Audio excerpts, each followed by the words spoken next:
Hi guys, welcome to virally food. పుల్లగా కమ్మగా ఆరోగ్యకరమైన అలసందల పులుసు ఎలా చేయాలో వీడియోలో చూసి తెలుసుకుందాం.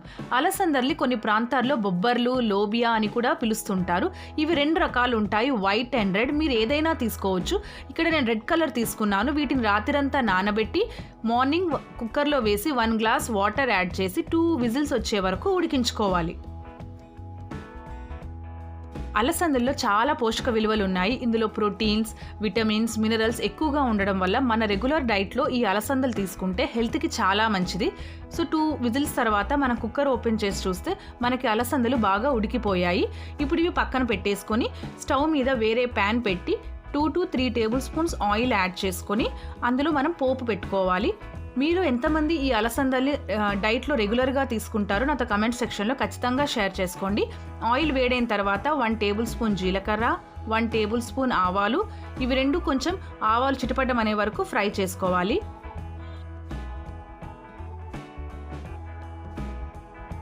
ఆవాలు ఫ్రై అయిన తర్వాత 1 కప్పు చిన్న ఉల్లిపాయలు వేసుకోవాలి. మీకు చిన్న ఉల్లిపాయలు అవైలబుల్లో లేకపోతే నార్మల్ ఉల్లిపాయనే కట్ చేసి చిన్న పీసెస్గా చేసుకొని 1 కప్ యాడ్ చేసుకోవాలి.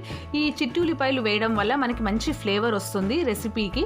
ఇందులో కరివేపాకు యాడ్ చేసుకోవాలి.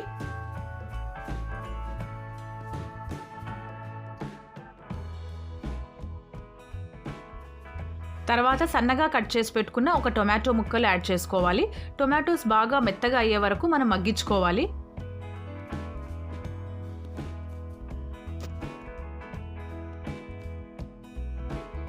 ఇందులో 5 నుంచి 6 వెల్లుల్లిని దంచుకొని వేసుకోవాలి. దంచుకొని వేయడం వల్ల వెల్లుల్లి ఫ్లేవర్ అనేది ఈ ఉల్లిపాయలకి అన్నిటికీ కూడా బాగా పడుతుంది అండ్ మనకి ఈ పులుసులో కూడా మంచి ఫ్లేవర్ వస్తుంది. ఇలా వెల్లుల్లి వేసిన తర్వాత మూత పెట్టి ఒక 5 నిమిషాలు టమాటాలు బాగా మగ్గే వరకు మగ్గించుకోవాలి. 5 మినిట్స్ తర్వాత చూసారా మనకి టొమాటోస్ అనేవి బాగా మెత్తగా అయ్యాయి. ఇప్పుడు ఇందులోకి మసాలాలు యాడ్ చేసుకోవాలి. చిటికెడు పసుపు, టేస్ట్కి సరిపడా ఉప్పు, 1 tablespoon garam masala, 1 tablespoon ధనియా పౌడర్, 2 టేబుల్ స్పూన్స్ కారం. ఎవరైతే కారం ఎక్కువగా తినాలనుకుంటారో వాళ్ళు ఇంకొంచెం కారం పొడి కూడా యాడ్ చేసుకోవచ్చు. ఇవన్నీ వేసుకొని బాగా మిక్స్ చేసుకోవాలి. ఇందులోనే ఇప్పుడు కొబ్బరి పొడి, ఒక 2 టేబుల్ స్పూన్స్ ఎండు కొబ్బరి పొడి యాడ్ చేసుకోవాలి.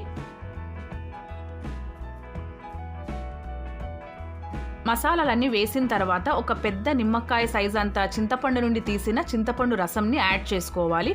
ఈ చింతపండు రసం చాలా చిక్కగా ఉంది. ఇందులో 1 గ్లాస్ వాటర్ కూడా యాడ్ చేసుకోవాలి. మీరు ఎప్పుడైనా ఈ అలసంద పులుసుని ట్రై చేశారా అనేది నాతో కమెంట్ సెక్షన్లో ఖచ్చితంగా షేర్ చేసుకోండి. ఇప్పుడు పులుసు మొత్తం ఉడికే వరకు మనం మూత పెట్టేసి ఒక 5 నిమిషాలు బాగా ఉడికించుకోవాలి.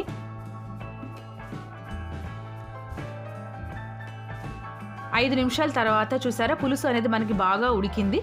ఈ టైంలో మన పులుపుకు తగినంత బెల్లం యాడ్ చేసుకోవాలి.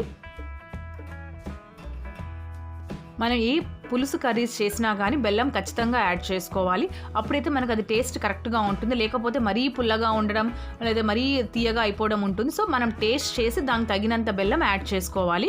ఇప్పుడు ఇందులో ఆల్రెడీ మనం ఉడికించి పెట్టుకున్న ఈ అలసందల్ని వాటర్తో పాటు యాడ్ చేసుకోవాలి. వాటర్ని పడేయకండి. సో వాటర్లో కూడా మొత్తం ఆ ప్రోటీన్స్ అంతా కూడా మనకి వాటర్లో వచ్చి ఉంటాయి.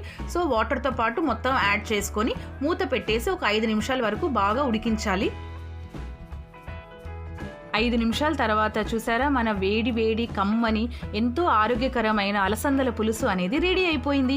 ఇది వేడి వేడి అన్నంలో వేసుకొని తింటే చాలా అంటే చాలా టేస్టీగా ఉంటుంది. నేను చేసిన ఈ రెసిపీ మీకు నచ్చినట్లయితే మా ఛానల్ని లైక్ చేయండి, షేర్ చేయండి, సబ్స్క్రైబ్ చేసుకోండి, అలానే కమెంట్ కూడా చేయండి. మరిన్ని మంచి రెసిపీస్ కోసం మా Virally food Instagram and Facebook పేజ్ని ఖచ్చితంగా ఫాలో అవ్వండి. మరొక రెసిపీతో మళ్ళీ కలుస్తాను. బాయ్.